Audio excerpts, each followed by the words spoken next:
What's up, fight fans? The doctor is back in the office, and today I'm bringing you an absolute banger of a video. Fights that we want to see following the completion of UFC 324. Justin Gaethje versus Paddy Pimblett. I'm going to be matchmaking a bunch of guys on the main card, the prelims. Sadly, Ty Miller will not be getting a match made for him in this fight. Wanted to give him Michael Morales, just felt like it was too soon and a little bit too out there of a match to be made. But I'm excited. Let's get into this video. Again, remember to like, comment, subscribe. And we're going to be starting off with the boy, the highlight, Justin Gaethje. He's going to be fighting Ilia Topuria. Guy goes tooth and nail with Paddy Pimblett. Fucking blood. Justin Gaethje's dominating him despite him having staff. He wins. The Goofy Goober wins the interim champ. Is the interim champ. Yay, yay. We get a bit of an American champion. We're all happy about that. But he's got to fight Ilia Topuria, who just has made a career off of knocking out legends like Charles, Max, and Volk. And Ilia's gonna look Justin Gaethje right in the eyes when these guys have a face-off. He's gonna go like this. She took the kids. She took everything. I loved her. I'm alone. And he's going to kill Justin Gaethje. And realistically, Justin Gaethje defeating Paddy Pimblett is a form of sacrifice. It's very similar to when Obi-Wan sacrificed himself against Darth Vader, so Luke, Han, and Princess Leia could all escape. Justin Gaethje is saving Paddy Pimblett's life and allowing him to continue his career in the UFC, because realistically, he just took 20 years off of his life by fighting Ilia Topuria. And he added 20 years to Paddy Pimblett's life because he never has to face Ilia Topuria. It's a real fucking shame. This is going to suck. I mean, I guess Justin Gaethje has a puncher's chance in terms of he does hit like a truck, but he's not technical enough, can't grapple. He's way too, hittable. You can really fucking piece this guy up, whenever you want. I mean, even Paddy Pimblett, as shit as his striking was, he still had moments where he had Gaethje on the ropes a little bit, I guess. And honestly, if I was Ilia Topuria, you know what I would do? I would just take Justin Gaethje down and submit him, because we haven't seen this guy's grappling really at all. We saw a little bit against Bryce Mitchell, maybe a little bit against Josh Emmett. We did see it against Charles when he essentially had him in the fucking crucifix. So that's what I would do. But maybe if you're Ilia, like, let me just keep adding to my highlight reel KOs over legends in the sport, and I'm just going to knock out Justin Gaethje, which I wouldn't even blame him if he wanted to do. But I think Justin versus Arman would actually make significantly more sense. Now, that's all up if Ilia actually vacates and moves up to 170 to chase the Islam matchup, which is what I'd want. I think that's such a once-in-a-lifetime kind of a matchup that I'd rather see that than Justin Gaethje just getting nuked by Ilia. And I still think he would lose to Arman, but there'd be a significantly better chance of him beating Arman Tsarukyan than beating Ilia Topuria. He has none against Ilia. He might have a 2% against Arman. I don't really know. Maybe a little bit high. Maybe I'm disrespecting Gaethje and overrating Arman Tsarukyan. But it's an interesting fight. Ilia would make quick work of him. One problem that I do have with this matchup is we're essentially just wasting Ilia Topuria matchups. No clue how much longer this guy's going to be fighting for. He barely fights as his. Are we going to waste one of his only fights on Justin Gaethje? But right now, it seems like this might happen. Maybe Ilia's opened up to the idea a little bit more. But I'm going to just stick to matchmaking in the division, at least for this pick, and do Justin Gaethje versus Ilia Topuria. Moving on to Paddy Pimblett. Now, Paddy's kind of in a weird spot right now because, he's not going to fight a Charles, he's not going to fight a Max, he's not going to fight an Arman. Those are all, we just watched him get beat down by a staff-riddled 30, almost 40-year-old Justin Gaethje. So you can't fight anybody else in that top five. I think win or lose, whatever happens this week with Dan Hooker, Paddy Pimblett should fight Dan Hooker. And I'm expecting him to probably get submitted by BSD. There's already established beef here. I mean, you have Paddy Pimblett saying Dan Hooker couldn't grapple a you-know-what off of his own mother, and then Dan responded by just trolling Paddy Pimblett because his friend Ricky fucking killed himself. This would be a great fight. These are the kind of fights Paramount wants, where you have built up beef, building storylines. This could main event a fight night, or in my opinion, this has to be a co-main of a pay-per-view. They're kind of two big enough names for that to happen.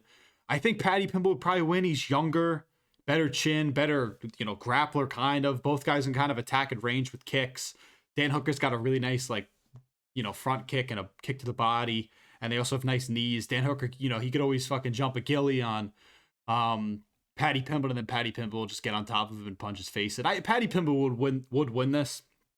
But I'd still be really interested. Obviously, established beef with these guys. I think hopefully Paddy Pimblett can at least just show some improvement in the striking.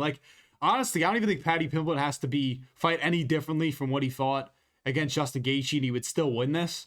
But I want to see improvement from him. I just want to be like, can I believe in you a little bit? Because that Gaethje fight, all it really showed me was that you had a great chin and that you had good cardio. I kind of knew, like, your jiu-jitsu, we didn't get to see it all. We knew your offensive wrestling sucked. And I did know you had nice, like, leg kicks, kicks to the body, nice knees. You did show that. But other than that, I mean, all you really showed was grit. You didn't show me anything that makes me think you could be a champion or even really an interim champion. So Paddy Pimblett versus Dan Hooker would be fucking great. The press conferences would be great. These guys hate each other. I would probably take Paddy Pimblett by like a finish in like the mid rounds. But this is where I want next for Paddy Pimblett. BSD, I guess, is still an option. And then like maybe Gamrot. But we'll actually bring up Gamrot later in this video. Moving on to the co-main event winner of Sean O'Malley. Now, a lot of people are saying, Sugar should fight Petr Yan, get the rematch. Obviously, they had a pretty controversial first match where I think Yan won. Judges didn't think so. But what did Sean O'Malley really do against Song Yadong that justifies the title shot? I could totally see the UFC giving him the title shot. He jumps Merab and Umar, who I think are definitely more deserving. So I'm going to match up Sean O'Malley with Cory Sandhagen, a match I made months ago when when Cory Sandhagen lost to Merab, I said this was the matchup that should be made in the bantamweight division. It should still be made. Two of the greatest white guys in the UFC, a matchup that all the fans have wanted to see for a very long time. I think Sean O'Malley wins this. He can kind of do everything that Cory Sandhagen does on the feet, but better. Cory's got a little bit of a jiu-jitsu element, but I think Sean can stuff takedowns and avoid getting taken down. At least good enough. Like, he's not facing this kind of ball of muscle like a Merab or a fucking Song Yadong who can kind of get him down. Again, could the UFC give him the Petr Yan rematch? Obviously. We're in a new deal with Paramount. I would say really anything is possible in terms of getting guys to jump, each other in the title shot deservingness rankings. That's not even a real fucking thing. But Merab definitely deserves it. Way too much chatter has been made about Sean O'Malley or Umar getting title shots. Both of them, I don't really think were particularly impressed. They had good performances, don't get me wrong. They both won. But Merab is the bantamweight GOAT. And both him and Petr Yan have dominated each other in respective wins against one another. You hear that shit? Against one another. So I would just do it like that. Has to be the matchup. If maybe in the meantime you do Sean O'Malley versus Petr Yan, but even that makes zero. Like, I just don't understand it. Merab versus... I mean, look how fucking loud that fucking train is. If anybody's watching right here, that train is so fucking loud. Do Sean O'Malley versus Cory Sandhagen. If Sean wins this, then we could start talking. You fighting for the title next. Right now, I don't see that. It should be Merab versus Petr Yan 3. Moving on to the loser of that fight, and that's gonna be Song Yadong. Now, Song's in an interesting position because really the rest of the bantamweight division is entirely matched. So we got Chito Vera, who's he fighting? David Martinez. Oliveira is fighting Mario Batista. Figgy just fought. Umar's you're not gonna fight Umar. And Cejudo's gone. And I'm trying to Kyler Phillips, you're not gonna fight fucking Kyler Phillips. Rob Font's fighting Chiwibis. So in my opinion, that leaves kind of one guy for you. In Zahabi, I don't really think he's gonna fight Zahabi. That's gonna be Payne Talbot. Yadong's the perfect gatekeeper for the top 5. If he has to fight somebody outside the top 5, he fucking locks in terms of doing 99 overall. Now, as soon as he has to fight a dude inside the top 15, or 5, not top 15, he's like an 80 overall. He just becomes worse and he doesn't get those wins. And if he wins here, he could get a Sandhagen rematch. He could get a chance to fight a guy who he previously had lost to. And this gives Payne Talbot a chance to get fast-tracked towards the title shot. If he wins, then he could fight a Sandhagen or really anybody that loses any of the matchups that made, maybe an O'Malley if O'Malley loses to Sandhagen, or I don't know, Umar loses his next match, or fucking or Merab loses to Petr Yan in the trilogy. There's options for Payne Talbot. He's probably one more win away after beating Song Yadong to getting a title shot. Gives him a real chance to deal with a real, a guy who could wrestle, who's just a ball of Chinese muscle and has a ton of power. He could blitz in really effectively. And I think this would be a great scrap, mostly on the feet. Payne Talbot's shown improved takedown defense throughout, which makes it even more exciting. We know he's not just going to get held down. This should be fun. This could literally be the main event of a fight night. I actually could picture this as the main event of a fight night. Or you throw it as the featured fight of a numbered card. That would be amazing. Payne Talbot, Song Yadong would be fucking fire. Great stand-up fight with a little bit of grappling mixed in there. And I think Payne Talbot might win this, boy. And then we're looking at Payne Talbot versus Sandhagen, or Payne Talbot versus O'Malley, or Umar, just somebody. And then we're Payne Talbot's winning the belt in 2027. Moving on to the feature fight, and that's not great. The feature fight of Waldo Cortes-Acosta versus Derrick Lewis. Talking about the winner, Waldo. I'm going to match him with Alexander Volkov. I know he called out Curtis Blades and said he wants to rip his head off in Mexico. But, like, why not just get this guy one win away from the title? Because if he beats Blades, then you're like, oh, then he's got to fight Volkov or somebody else to get a title shot. But this guy's on such an insane, activity streak and win streak. What's he on, a 3-fight finish streak?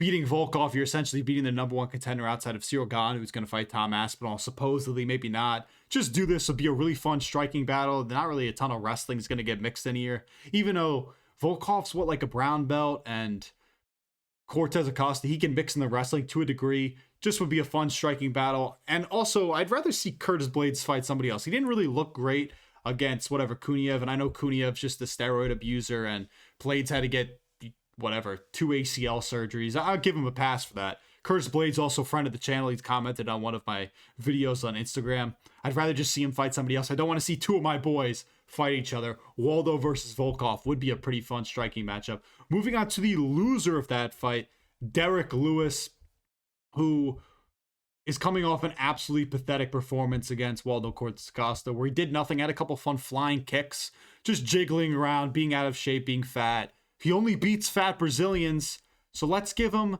Walter Walker. It makes too much sense. Put this at the White House.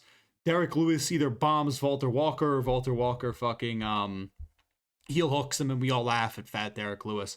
Walter Walker kind of sucks on the feet. Derrick Lewis sucks on the ground. This is a good, styles fight. It'd be really funny. Donald Trump loves Derrick Lewis. Derrick Lewis, he's one of the good ones. He's really good. He doesn't do any of the looting. He's a real great American. I love Derrick Lewis. He's one of the funny ones. He's great. They're so funny, Derrick Lewis. And Derrick Lewis, again, he beats fat Brazilians. And we're about to find out if Walter Walker is like a Brazilian can. He's fighting Marcin Tybura. I'm expecting him to submit Tybura. And then you kind of, I'm like, all right, now you got to fight a real name at heavyweight. Fight Derrick Lewis. If Derrick Lewis loses, he retires. This would be so funny. And Derrick Lewis, again, I don't want to understate how terrible you were at UFC 324. And I hope you get heel hooked, because I'm done with your bullshit. I don't really care if you're funny and pull your pants off. Moving on to and I'm not matchmaking anything for Rose Namajunas or Natalia Silva. Natalia Silva is going to fight Valentina Shevchenko. And maybe Rose Namajunas will fight Pat Barry. I don't fucking know. Moving on to John Silva. Let's get John Silva one win away from a title shot. Let's match him up with the Yair Rodriguez. You have Diego versus Volk matched up. The winner or loser of that's going to take a lot of time to recover. Movsar versus Lerone Murphy. That's another matchup. We don't really know what the fuck Aljamain Sterling's doing. I think he fights maybe Yusuf Zalal. This would be a really fun fight. Fun striking matchup. It would be good to see Yair Rodriguez actually fight and come out of hiding. We haven't seen this guy in, since over the summer when he fought Pitbull. That's his last win, and he's fucking trying to finagle and cheat his way to a title shot, which makes 0 sense.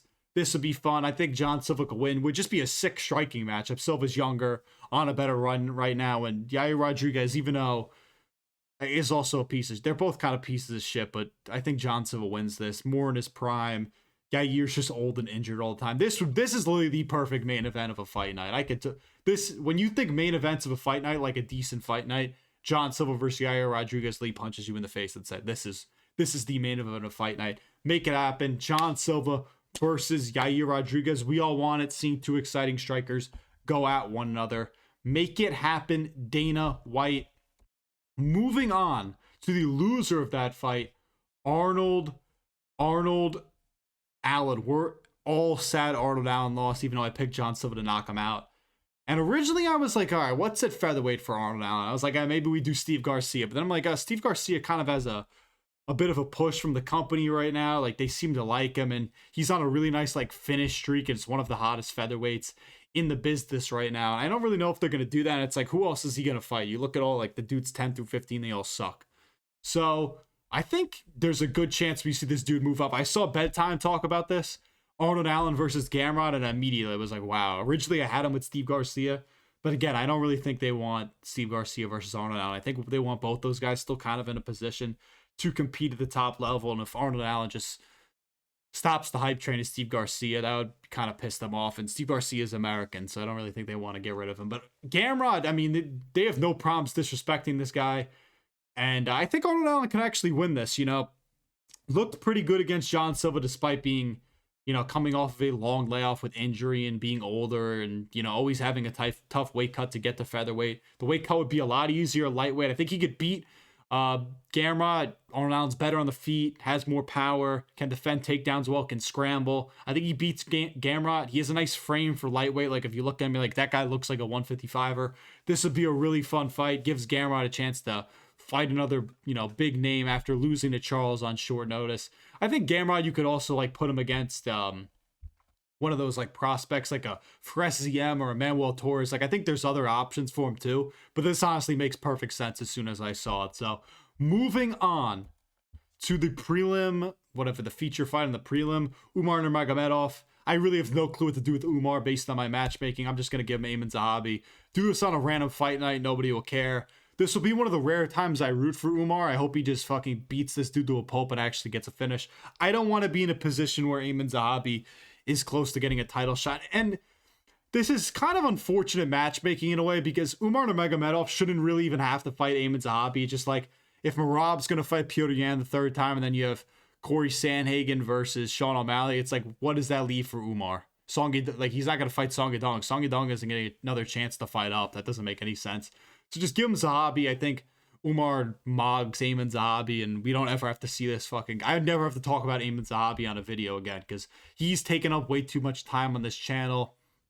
Umar would beat Ayman Zahabi with, like, by the meanest 49-46 decision you've ever seen on the fight night main event in, like, fucking Quebec or whatever. I don't really care. Fuck you, Ayman Zahabi. You're not getting Sean O'Malley. You're going to get mogged by Umar. Moving on to the loser of that fight, Deiveson Figueiredo. He should just retire, but I'm just giving him Kyler Phillips. Like, I could see him fighting a random, like, not random, but like a good unranked guy, like a Daniel Marcos or a Charles Jourdain, which honestly might make more sense, but he still might want, quote-unquote, bigger names, and I don't know if he wants to fight somebody unranked, so I'm just giving him Kyler Phillips, who's lost his last two to, like, Rob Font and Oliveira, so whatever. I think Figgy would win this, but he just looks so out of it against Umar. Like, you can't tell me you watched that fight and were like, Deiveson Figueiredo still got more left in the tank. Even though it looked like he did when he beat Montel Jackson. I just think it's over for him. He should retire. I don't even want to see him lose to a fucking bum like Kyler Phillips. But whatever. It's kind of just because the rest of the bantamweight division's matched up. Like, I would honestly give this guy like Rob Font if Rob Font wasn't fighting anybody. You know what I mean? Like, if David Martinez wasn't fighting Chito Vera, you could just give him David Martinez. Kyler Phillips is like the last man standing. He fought back in March, so I guess the timelines can make up. He didn't take a ton of damage against Umar. Just make this happen. Moving on to Ateba Gautier.